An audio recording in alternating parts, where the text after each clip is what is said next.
साहिब दिन नसीरानी है और जैसे कि आप जानते हैं मैं as researcher and publisher title tour भी जाना जाता हूं। तो आज मैं आपको रिसर्च प्रोपोजल के बारे में कुछ बताने जा रहा हूं कि वो किस तरह हम लिखते हैं और उसमें कौन से कंटेंट्स आते हैं। तो चलिए हम स्टार्ट करते हैं। यहाँ पर आप देख सकते हैं, यहाँ पर जो रिसर्च प्रोपोजल की आउटलाइन है, ये मैंने जो अपने एक दोस्त की बनाई थी रिसर्च प्रोपोजल। मैं आपको वो उसके ही कंटेंट्स बताने जा रहा हूँ किस तरह मैंने बनाई थी। ये देख सकते हैं आप, उसका टॉपिक था, जो टाइटल था वो था इस्लामिक बैंकिंग इन एशिया। तो उस पर मैंने बनाई थी। ये देख सकते हैं चैप्टर 1 में मैंने इंट्रोडक्शन की जिक्र की थी। यहाँ पर इंट्रोडक्शन में जो हमारा पार्ट आता है वो आता है बैकग्राउंड ऑफ स्टडी, यानी जैसे कि इस्लामिक बैंकिंग इन एशिया है, उसकी मैंने प्रॉफिट एंड लॉस जो भी हो रही थी वो मैंने उसकी इंट्रो की थी, इसमें मेंशन किए थे।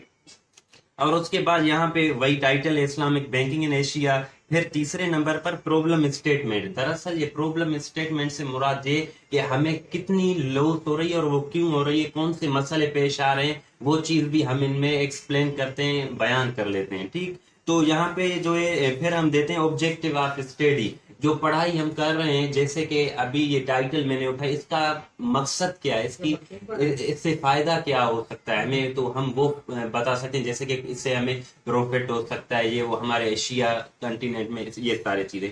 तो यहाँ पर आप देख सकते हैं रिसर्च क्वेश्चंस भी होते हैं, कुछ सवालात होते हैं कि हम वो भी देते हैं कि हमें किस तरह का प्रॉफिट चाहिए, किस तरह हमारी लॉस हो रही है और क्यों हो रही है, वजह ये वो क्वेश्चन सारे हम बता सकते हैं उसमें ही। और रिसर्च हाइपोथेसिस भी देते हैं कि हम अपने आइडियाज देते हैं। हाइपोथेसिस यानी स्ट्रॉन्ग गेस आइडिया होते हैं, जैसे हम बता दें कि देखिए अगर हम ये चीज करेंगे तो इससे हमें ये प्रॉफिट हो सकता है और हमें कैसे लॉस से अवॉइड कर सकते हैं, वो भी हम एक अपने हाइपोथेसिस, अपने ख्यालात, आइडियाज पेश कर सकते हैं। तो उसके अलावा फिर हम सिग्निफिकेंस ऑफ स्टडी देते हैं, पढ़ाई की अहमियत क्या है। ये जो मैंने टाइटल उठाई है इसकी अहमियत क्या है वो भी मैं एक्सप्लेन करूंगा कि इस चीज से हमें क्या फायदा हो सकता है, हमारे एशिया सब कॉन्टिनेंट को क्या फायदा हो रहा है, तो इससे हमारे कितनी प्रॉफिट हो सकती है, ये सारे चीजें मैं इसमें एक्सप्लेन करूंगा। और उसके अलावा ऑपरेशनल डेफिनेशंस देते हैं। ऑपरेशनल डेफिनेशन से मतलब ये, जैसे कि मैंने आपको बताया कि इस्लामिक बैंकिंग इन एशिया, अब इसकी ऑपरेशनल डेफिनेशन से मुराद ये होगा, मैं जो मैथमेटिकल एक्सप्रेशन करूंगा प्रॉफिट एंड लॉस की, mathematical expression of profit and loss, जो भी हो रही है प्रॉफिट या लॉस हो रही है, मैं उसे मैथमेटिकली बयान करूंगा, एक्सप्रेस करूंगा कि हमें कितनी प्रॉफिट हो रही है, वो वैल्यू में लिखूंगा कि हमें इतनी हो रही है या इतनी लॉस हो रही है, वो वैल्यू डिटरमाइन करेंगे। तो उसके अलावा फिर हम चैप्टर 2 में देते हैं लिटरेचर रिव्यू। यहाँ पर देख सकते हैं आप, दरअसल लिटरेचर रिव्यू में जो है हम प्रीवियस आर्टिकल को पढ़ते हैं, जैसे प्रीवियस ऑथर्स ने क्या कहा इस आर्टिकल के बारे में, हम वहां से कंपेयर करके कुछ नए आइडियाज इन्वेस्टिगेट करके फिर इस चीज से कंपेयर करते हैं। ये जो टाइटल है मेरा, मैं इसे कंपेयर करता हूँ कि उसमें कौन सी एक चीज है जो इसमें नहीं है, मैंने नई चीज एक इन्वेस्टिगेट की, इसमें मैं अपने नए आइडियाज पेश करूंगा, अपने ख्यालात पेश करूंगा।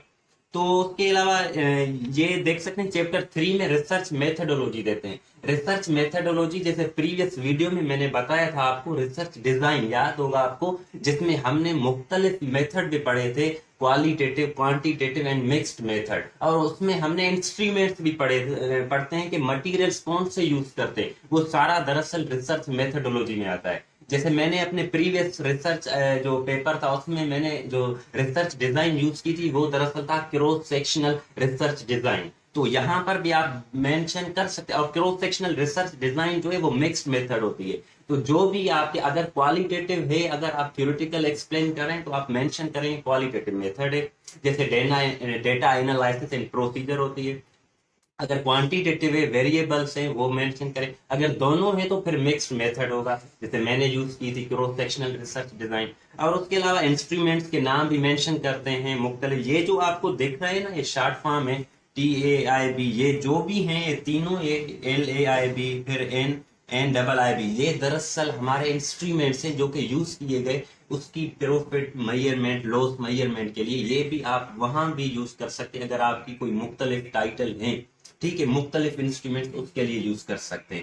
جیسے میں نے اپنے پریویس ریسرچ میں linear water gun and rotator water gun experiment use کیے تھے. پھر ان میں نے میتھڈس مٹیریلس بھی بتایا تھے، میں نے یہ چیز اٹھائے ہیں، انسٹرومنٹس بھی بتائے تھے. ٹھیک ہے، تو آپ بھی یہ اس طرح ہی بتا سکتے ہیں لینئر واٹر گن انسٹرومنٹ یا روٹیٹر واٹر گن انسٹرومنٹ. لیکن جو آپ کا ٹاپک ہوگا اس کے مطابق آپ کو انسٹرومنٹ اٹھانے ہیں، جیسے میں نے اٹھائے تھے پریویس میں اپنے بتا رہا ہوں. تو یہ تو ہو گیا. ٹھیک ہے، کنکلوژن میں جو آپ کو نتیجہ مل رہا ہے، ریزلٹ مل رہا ہے آپ کو، آپ دیکھ رہے ہیں کہ آپ کو اس سے فائدہ کیا ہو رہا ہے، ہمارے ایشیا کو کیا فائدہ ہو رہا ہے، تو وہ آپ کنکلوژن میں بتائیں گے یہ اس چیز سے ہمیں یہ فائدہ ہو رہا ہے. ٹھیک، تو لاسٹ میں دیتے ہیں ریفرنسز، جو کہ سائٹڈ انفارمیشن ہم پیش کرتے ہیں، سورسز آف آرٹیکل. جو آپ پڑھ رہے ہو، سورسز آف انفارمیشن، سوری، تو جو آپ پڑھ رہے ہو اس کی انفارمیشن آپ نے کہاں سے اٹھائی، کون سے آرٹیکل سے اٹھائی، وہ آپ ریفرنسز میں مینشن کر لیتے ہو. لیکن لاسٹ میں آپ کو ایک اور چیز بھی بتا دوں، اپینڈکس بھی یوز کرتے ہیں. لیکن جو مین جو ریسرچ پروپوزل کا جو کنٹینٹس ہیں، جو آؤٹ لائن ہے، وہ اس طرح ہوتی ہے. یہ آپ کو یاد کرنی ہے ہمیشہ کے لیے. Thank you.